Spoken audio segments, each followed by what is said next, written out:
Espíritu de mortificación. Después de algún tiempo en que traté de ejercitarme en estas cosas, a veces haciendo y a veces cayendo, y si bien veo claro que aún me hace falta ese espíritu de rectitud, y siempre quedo más confundida pensando en tanta ingratitud mía, Jesús me habló y me hizo entender la necesidad del espíritu de mortificación. Si bien me recuerdo que en todas estas cosas que me decía, me agregaba siempre que todo debía de ser hecho por amor suyo, y que las virtudes más bellas, los sacrificios más grandes, se volvían insípidos si no tenían el principio en el amor. La caridad, me decía, es una virtud que da vida y esplendor a todas las demás, de modo que sin ella todas están muertas, y mis ojos no sienten ningún atractivo y no tienen ninguna fuerza sobre mi corazón.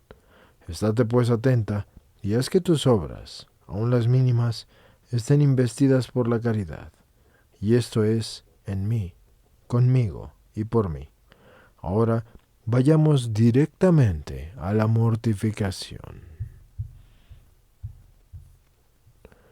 Quiero, me decía, que en todas tus cosas, hasta las necesarias, sean hechas con espíritu de sacrificio. Mira, tus obras no pueden ser reconocidas por mí como mías si no tienen la marca de la mortificación. Así como la moneda no es reconocida por los pueblos si no contiene en sí misma la imagen de su rey. Es más, es despreciada y no es tomada en cuenta. Así es de tus obras. Si no tienen el injerto con mi cruz, no pueden tener ningún valor.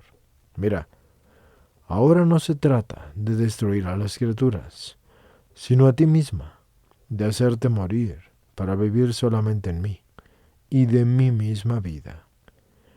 Es verdad que te costará más de lo que has hecho, pero ten valor, no temas.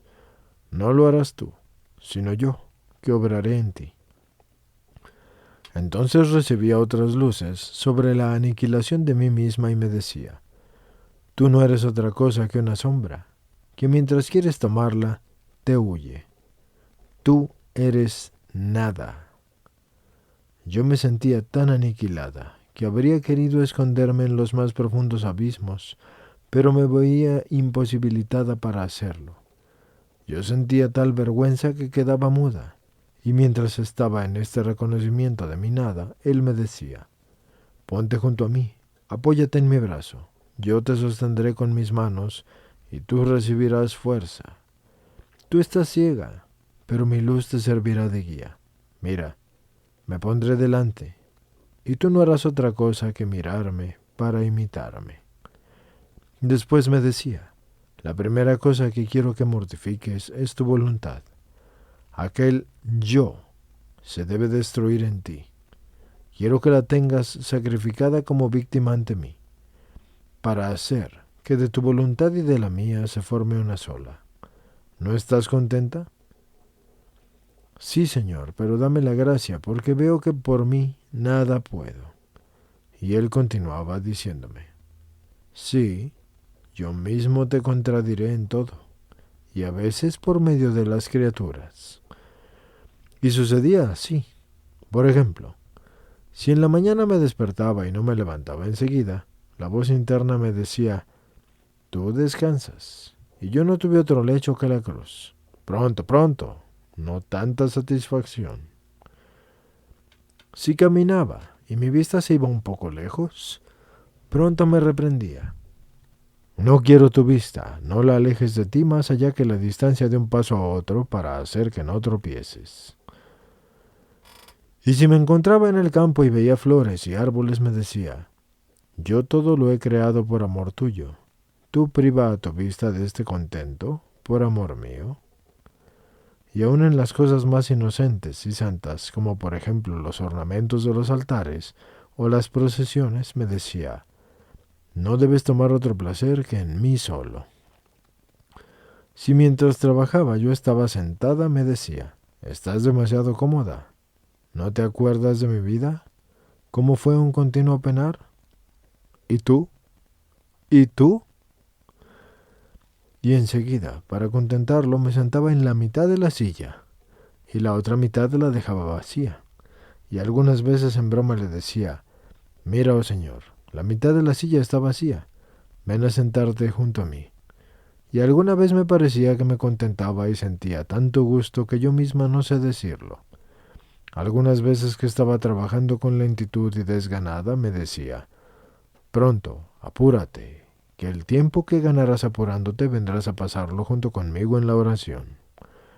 Y a veces él mismo me indicaba cuánto trabajo debía hacer. Yo le pedía que viniera a ayudarme. «¿Sí?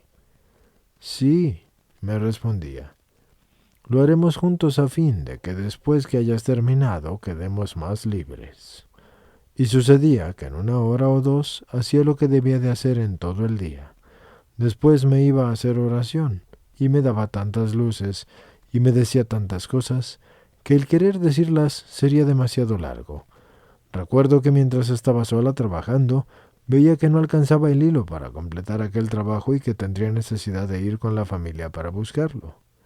Entonces me dirigía a él y le decía: «¿En qué aprovecha, amado mío, el haberme ayudado?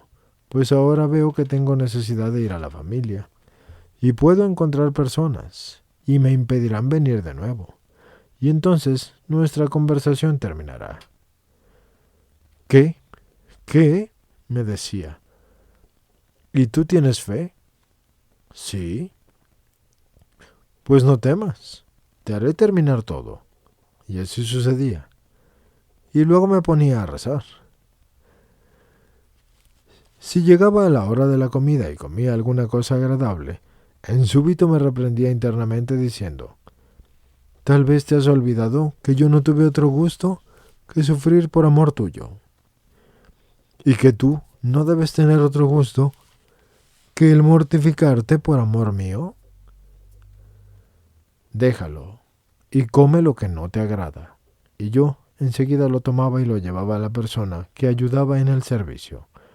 O bien decía que ya no quería, y muchas veces me la pasaba casi en ayunas, pero cuando iba a la oración recibía tanta fuerza y sentía tal saciedad que sentía náuseas de todo lo demás. Otras veces, para contradecirme si yo no tenía ganas de comer, me decía: «Quiero que comas por amor mío. Y mientras el alimento se une al cuerpo, pídeme que mi amor se una con tu alma, y quedarán santificadas todas las cosas». En una palabra y sin ir más lejos, aun en las cosas más mínimas trataba de hacer morir mi voluntad para hacer que viviera solo para él, y permitía que hasta el confesor me contradijera. Como por ejemplo, sentía un gran deseo de recibir la comunión. Todo el día y la noche no hacía otra cosa que prepararme. Mis ojos no se podían cerrar al sueño por los continuos latidos del corazón, y le decía: «Señor, apresúrate, porque no puedo estar sin ti. Acelera las horas, haz que surja pronto el sol, porque yo no puedo más, mi corazón desfallece».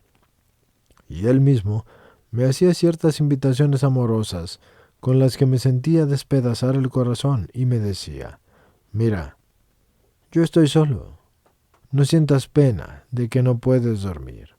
Se trata de hacer compañía a tu Dios, a tu esposo, a tu todo, que es continuamente ofendido. No me niegues este consuelo, que después, en tus aflicciones, yo no te he de dejar». Y mientras estaba con estas disposiciones, por la mañana iba con el confesor, y sin saber por qué, la primera cosa que me decía era: «No quiero que recibas la comunión». Y digo la verdad, me resultaba tan amargo que a veces no hacía otra cosa que llorar. Al confesor yo no me atrevía a decirle nada, porque así quería Jesús que hiciera, y de otra manera me reprendía. Pero yo iba con él y le decía mi pena. Bien mío, para esto la vigilia que hemos hecho esta noche, que después de tanto esperar y desear debía quedar privada de ti.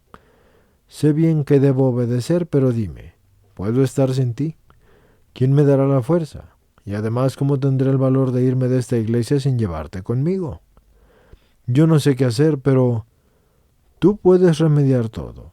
Mientras así me desahogaba, sentía venir un fuego junto a mí y entrar una llama en el corazón, y lo sentía dentro de mí, y enseguida me decía: «Cálmate, cálmate». heme aquí. Estoy ya en tu corazón. ¿De qué temes ahora? No te aflijas más. Yo mismo te quiero enjugar las lágrimas. Tienes razón. Tú no podías estar sin mí, ¿no es verdad? Y yo entonces quedaba tan aniquilada en mí misma por esto y le decía que si yo fuera buena, él no lo habría dispuesto así y le pedía que no me dejara más, que sin él no quería estar. Después de estas cosas, un día después de la comunión, lo sentía en mí, todo amor, y que me amaba tanto que yo misma quedaba maravillada, porque me veía tan mala y sin corresponder y decía dentro de mí, al menos fuera buena y le correspondiera. Tengo temor de que me deje. Este temor de que me deje lo he tenido siempre, y aún lo tengo. Y a veces es tanta la pena que siento, que creo que la pena de la muerte sería menor. Y si él mismo no viene a calmarme, yo no sé darme paz. Y en cambio quiere estrecharse más íntimamente a mí. Y mientras así me lo sentía dentro de mí, con voz interna me dijo,